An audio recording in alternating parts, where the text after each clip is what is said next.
Hello students, this is another lab experiment of analog electronics lab, and this experiment is about class A amplifier. I think you know about amplifier circuits. Actually amplifiers enhances a weak signal, mm, AC signal obviously, that is sinusoidal in nature. Um, so if we need to enhance a weak signal, we need BJT as a primary component of amplifier. BJT means bipolar junction transistor, or you can say transistor. So transistor is a three-terminal electronic device which is mainly used in amplifier circuits, and it has several other applications like switches, like voltage divider circuits, etc., etc. And obviously you have seen that that in logic gate, that means in AND gate or OR gate or NOT gate, the circuit behind that gate is designed by BJT. That means BJT is used to design a gate circuit. That means any gate, you can say AND gate, OR gate, NOT gate, NAND gate. You can design this gate circuit using BJT, and that logic is called TTL logic, transistor logic. So transistors have various applications in electronics field. Vast applications are there. So from these vast applications, the major application or the main application of BJT is uh, amplifying signals. So this is the circuit, and all about this circuit I will attach in the PDF manual. You read that first. So in this video I am just explaining you the circuit itself. So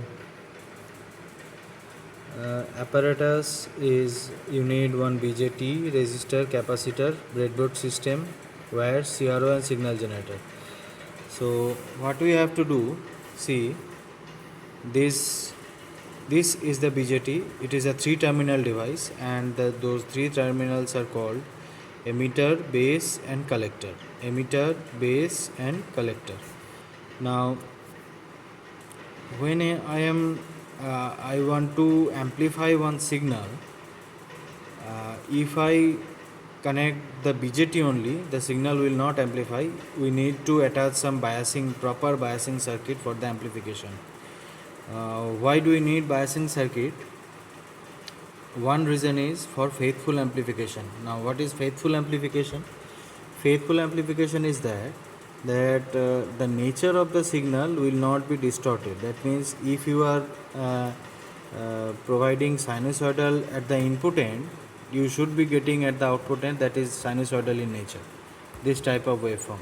So the nature of the class A amplifier, this is the basic type of amplifier circuit, power amplifier circuit. Now why it is called class A? Because the gain factor or the efficiency of the circuit is very low, that is around 25%. The efficiency is class A amplifier is 25%, and when class A amplifier is coupled with a transformer, that is transformer coupled class A amplifier, can produce a efficiency of maximum 50%, whereas you can see in class B or class C amplifiers, they can achieve an efficiency of 70% or 80% with a single circuit, and that is why it is called a class A amplifier. This is the basic stage of power amplifier with an efficiency of 25%. So what is faithful amplification? When we are providing sinusoidal wave at the input side, we should be getting sinusoidal wave at the output side also. This is faithful amplification. Otherwise, if we are not giving proper biasing to the circuit, we see that the peaks of the output waveform will be chopped out, or it can be a square type waveform or rectangular type waveform. and that is not desired from an amplifier circuit. So this is faithful amplification, and obviously the frequency we are providing to the input circuit, the frequency of the output will be same as input. See, I have drawn here that this is a sinusoidal wave at the input side. This is input signal, sinusoidal wave. This is V peak to peak value. That means from lower peak to upper peak you have to calculate this voltage. Total value of voltage I have shown you in the CRO how to calculate amplitude, peak to peak value, and this is time period. See, at the output signal the time period is same, but the peak to peak value of voltage is bigger than the input side. So I can say that the signal is amplifying. The level of the signal is bigger than the input side, so the signal is amplifying. So this is our desired output from this circuit. And see, you can see one phase difference of 180 degree here, and this is the characteristics of class A amplifier, that if you apply a sinusoidal wave at the input side you will get minus sine wave at the output side. The signal will be differ 180 degree. There is 180 degree phase shift between input and output of a class A amplifier. This is the property of class A amplifier. Now I have written here at the in aim that we have to determine what voltage gain and bandwidth. So this is the formula of voltage gain, and that is denoted by AV, A suffix V, V0 by V in. That means the voltage of output by the voltage of input. And if the AV, that means the voltage gain, is 1, then you can say that V0 equal to V in and circuit is not amplifying. So what you are providing here at the input side, you are getting that much voltage at the output end, so the voltage gain is unity. And if the V0, that means output voltage, is bigger than the input voltage, then you can say that the circuit is amplifying. Now it is an amplifier circuit. Now if by chance the output voltage is lower than the input voltage, that means if the value of AV is less than 1, then you can say that this circuit is an attenuator circuit. The opposite of amplifier circuit is called attenuator circuit. So attenuator circuit reduces the power of the signal. So we are designing amplifier here, so the desired output will be bigger, or the level of the output will be much higher than the input voltage. And another is bandwidth. What is bandwidth? You have read that the amplifier circuit, the output of amplifier stage divides in 3 parts. That is, one is cutoff region where the current starts flowing through the circuit. One is active region when the amplification takes place through the circuit. That means when the signal is amplifying properly, that is active region. And the third region is saturation region.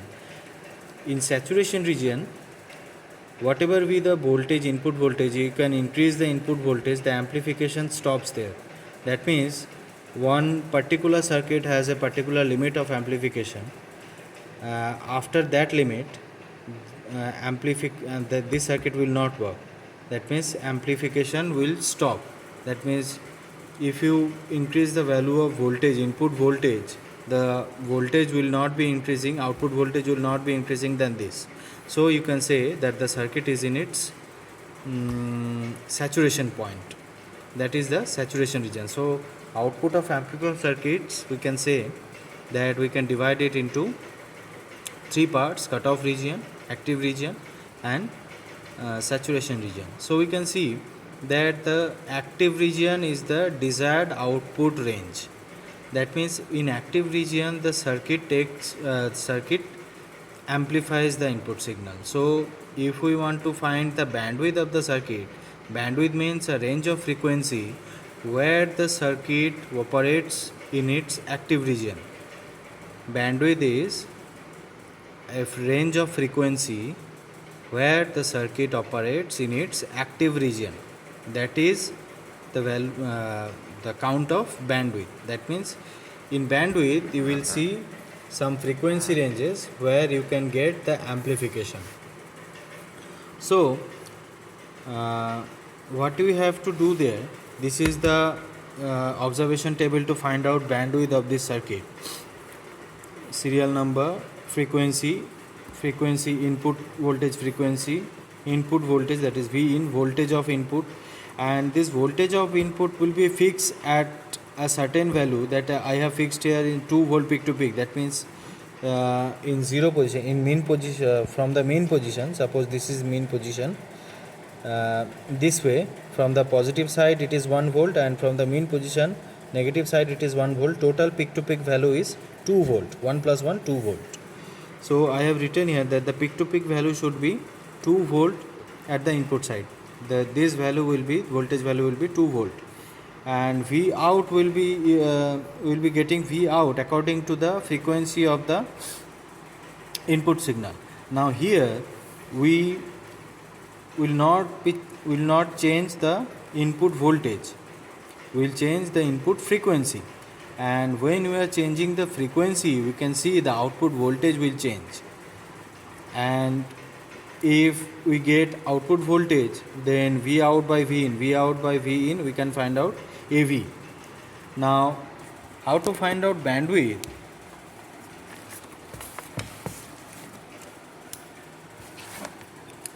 This is the graph of bandwidth.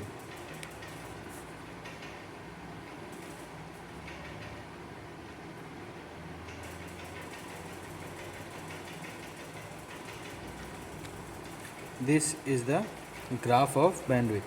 From this y-axis will like AV, voltage gain, and x-axis we take frequency. X-axis frequency, y-axis AV. That means the curve of bandwidth should be made between gain and frequency.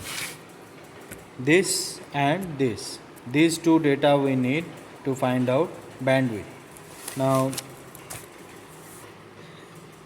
see, the nature of the graph is, when this is low frequency range and this is high frequency range, in low frequency range we will be getting the output voltage or the AV is in increasing order.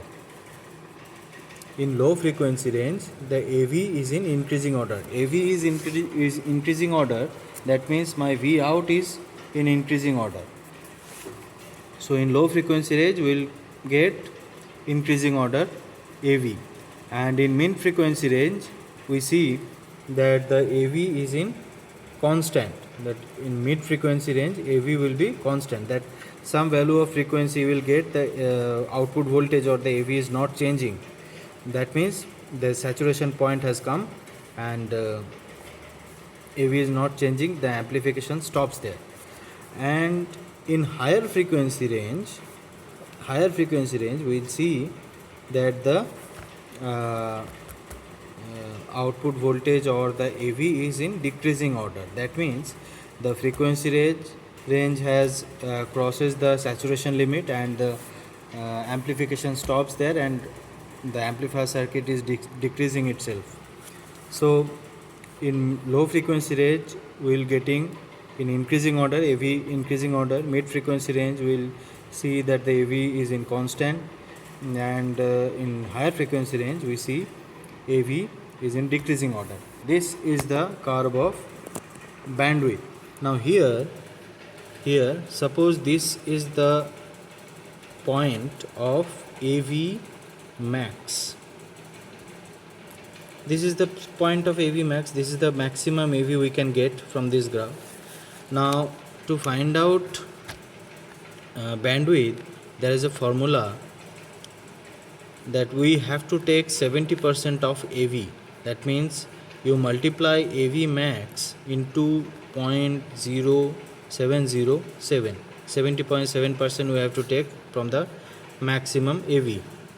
Now if we got AV equal to 4, if we got AV equal to 4, my voltage gain, if my voltage gain is 4, then 4 into 0.707, we get it around 2.85 something, 2.85.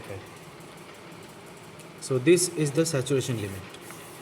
Now suppose this is 4, and if this is 4, 2.85 will be, suppose here 2.85. Mark this point and join these lines, this increasing order AV line and decreasing order AV line, join this line, and from these 2 points you draw a perpendicular to the horizontal line where the frequency has been written. Draw 2 perpendiculars to the horizontal axis. Now here you get a point, here another point. Name this point or mark this point as FL, FL, and mark this point as FH. FL means low frequency, FH means high frequency. So the bandwidth, finally the bandwidth is FH minus FL. That means high frequency minus low frequency. So you see that you will be getting some range of frequency here where the circuit works in its active region.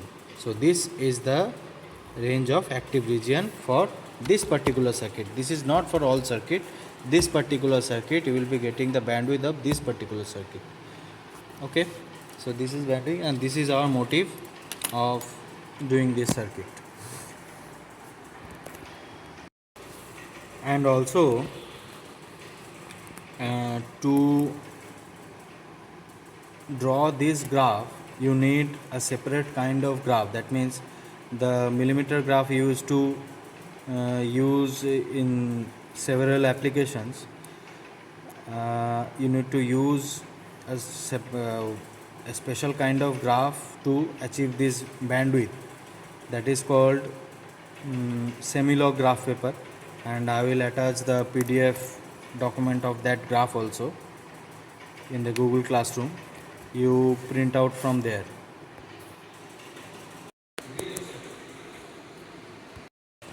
Okay, one thing I forgot to tell you, actually this is BJT. This is BJT. This is BJT, 3-terminal electronic device. And see, I have written here CL100. CL100 is a series. This kind of transistors are marked as CL100. This is a series, and it is NPN. BJTs are of two types, PNP and NPN. We are using NPN transistor here. That means collector is N, base is P, and emitter is N. This is NPN transistor. This is 3-terminal device, and it has 2 junctions here. As you have seen that the diode is a PN junction diode and one 2-terminal device and a single junction. So BJT is 3-terminal device and has 2 different junction, base emitter junction and base collector junction. So you can see that the marking here, see here the lower line is written as CL100B. This is the series, and from this series, that this marking CL100, we can say that the transistor is NPN transistor. If the marking is CK100, then the transistor is NPN transistor. Then the transistor is PNP transistor. CL100 is NPN, CK100 PNP transistor. So now you see this transistor and you can see these 3 legs. Now how to recognize the terminals of the BJT? That means which one is base, which one is collector, and which one is emitter. Now here is the trick. See, you can see a little notch here. See, this is the little notch.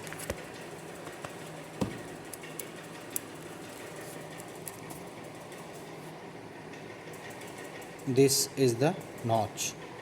Now the terminal very close to the notch, that means this terminal, this is the closest terminal to the notch, this terminal, this is emitter. Now you can see it has two black attachments, and here we have one white attachment. This white attachment is collector.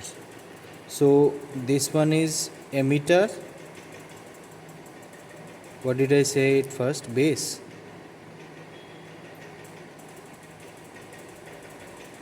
The closest terminal of this notch is emitter. The closest terminal of the notch is emitter. The white attachment is collector and the rest one is base.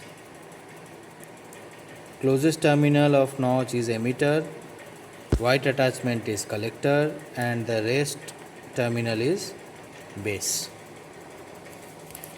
This way you can find out the terminals of BJT. Now we will see the circuit. This is the circuit of class A amplifier. You can see this is the BJT. 4 resistors have been connected and 2 capacitors have been connected. This is one DC power supply. Okay, one more thing, that we have connected one DC power supply also here, because to amplify this signal we need DC power supply that will superimpose in this input signal, and here it will be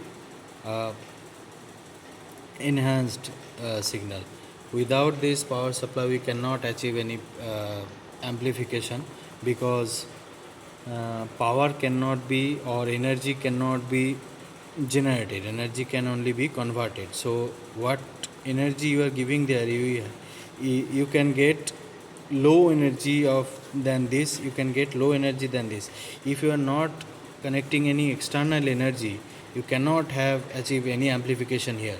So for that external energy we need a DC power supply here. So here is the circuit, and this is the DC power supply.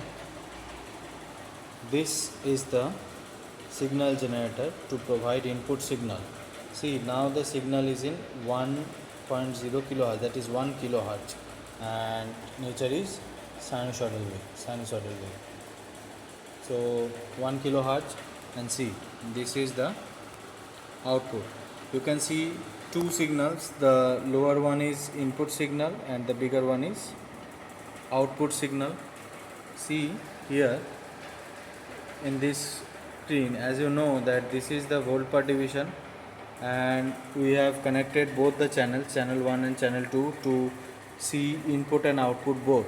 So in my channel 1 output is connected, in channel 2 input is connected, and see in both the channels we have settled that our volt per division is 1 volt and time per division is 0.5 millisecond, and see here 999 hertz, that is 1 kilohertz almost. So if we off the output first, see this is the input signal. The volt per division of input signal is 1 volt. Now you are getting 2 big division. So 2 big division, 1 volt, 2 into 1.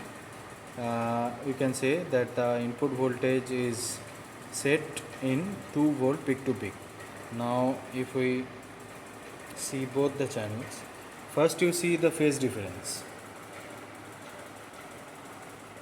See, here we have positive, here we have negative. So there is 180 degree phase difference. Now if we switch off the input and we see only output, then count the voltage here.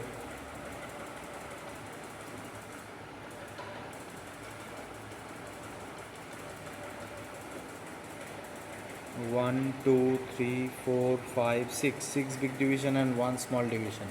So for 6 big division it is 6 into 1, plus 1 small division 1 into 1 by 5. So the voltage is 6.2. For 1 kilohertz, for 1 kilohertz frequency, we see V in is equal to 2 volt, V out is 6.2 volt. So AV is 6.2 by 2, that is 3.1. This is the value of AV. So AV is greater than 1, so we can say the circuit is working properly, circuit is amplifying. Now for bandwidth calculation, we need this table starting from 1 Hz to 600 kilohertz. Now set the input frequency in 1 Hz, 1 shift Hz. See, this is the output signal of 1 Hz. Now you can see the line is oscillating. If we decrease the value of time per division, we can see the sinusoidal pattern. See, now the voltage is very low, as I have told you that in low frequency range the output will be in increasing order, so the initial voltage will be very low. Count this voltage.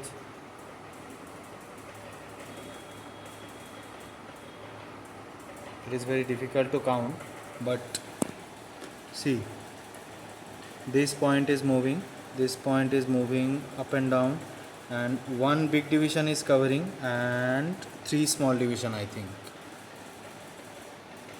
One big division and 3 small division, I think. So the volt per division I have changed it here. Volt per division is now in 0.2 volt. So for one big division it is 0.2, and for 3 small division it is 0.2 by 5, so 0.04. So the voltage is 0.24. For 1 Hz the voltage is 0.24 volt. So you can write here, for 1 Hz V out is 0.24, sorry, 24. Now change it in 5 Hz. 5 Hz. 5 shift Hz. Now see, the voltage is increasing. I have changed the volt per division also. Now see, the it is moving very fast as the frequency is in 5 Hz, and the amplitude of this voltage is 1, 2, 3. 3 volt per division and 3 small division. So for 3 volt per division it is 3 into 1, and for 3 small division 3 into 1 by 5. So it is 3 plus 3 into 1 by 5.2, 0.6. 0.6, that is 3 point, no.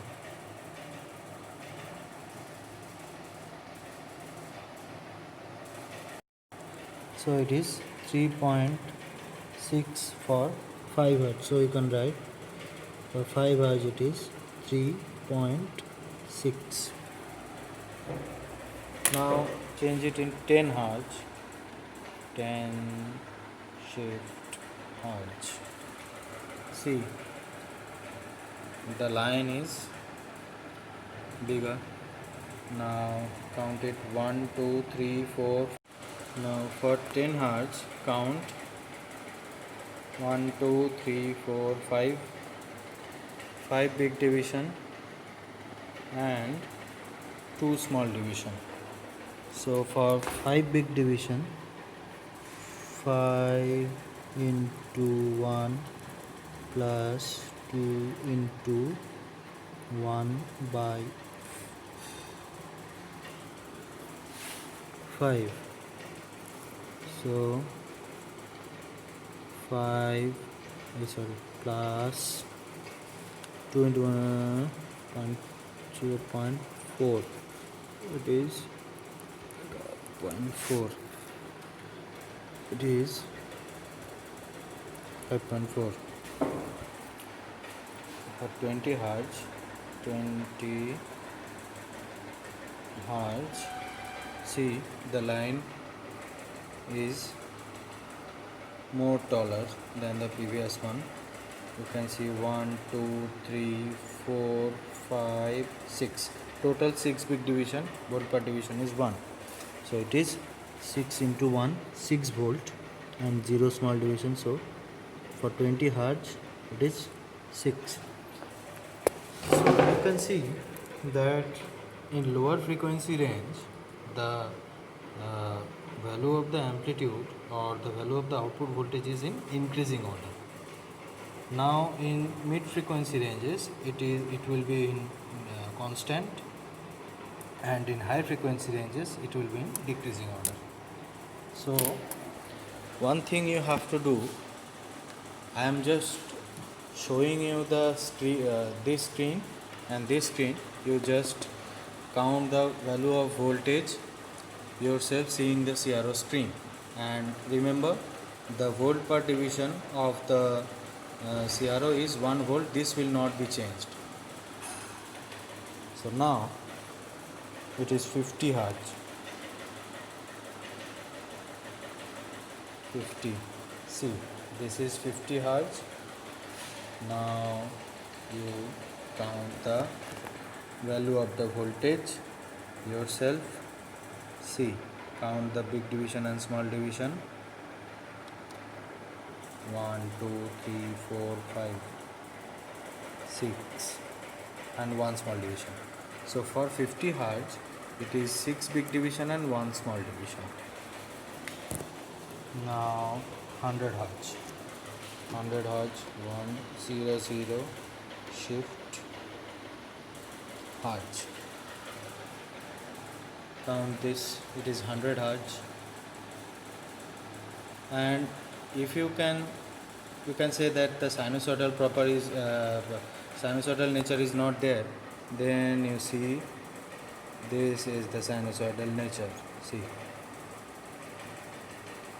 I have lowered the value of time per division, that is why it is a single line. If I increase the value of time per division, you can see that sinusoidal nature. But to count the voltage, I think this is the this will be very easy to count the voltage value. Only the vertical section. This is 100 hertz. Now 200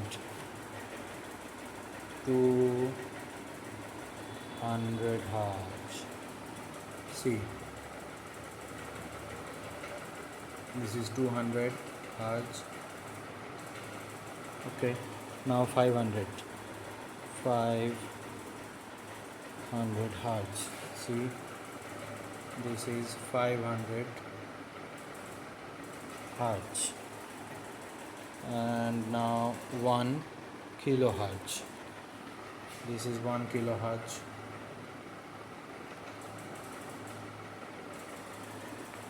Ten kilohertz. 10 kilohertz.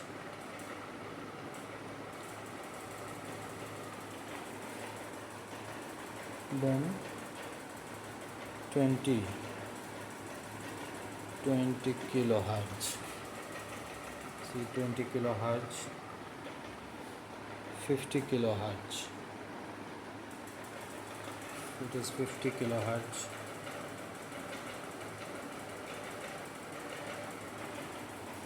100 kilohertz.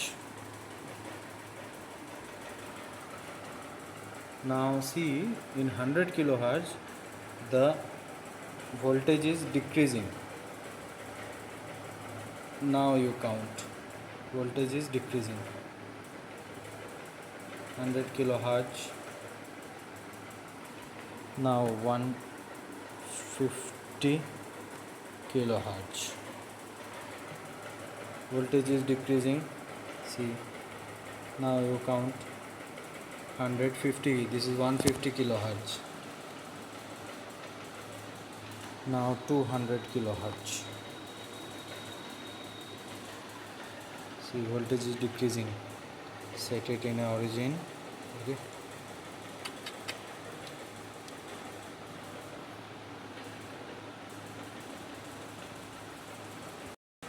This is 200 kilohertz. Now 250.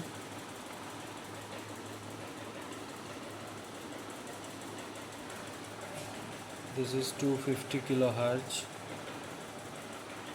300. This is 300 kilohertz.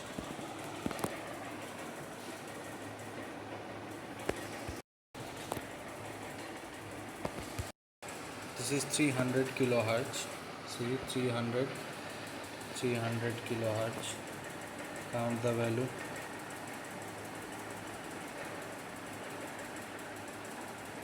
300, 350 kilohertz, 350, 400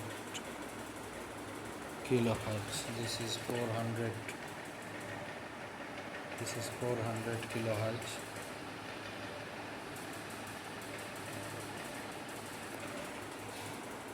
$450 kilohertz. This is 450 kilohertz. This is 500 kilohertz. 500 kilohertz. 550 kilohertz. 550 and 600 kilohertz. 600 kilohertz. You count the values of these frequency amplitude output voltages according to the input frequencies. And another thing, I have written here the value of all these resistors. The value of all these resistors. You tell me the color codes of these values. You write in your lab file, or when you submit your lab report, the color of these all these resistors should be there. And don't calculate or don't try to write the tolerance band. You write only the 3 color bands before the tolerance band. Only 3 color band is needed for all these values of resistors. Okay, thank you.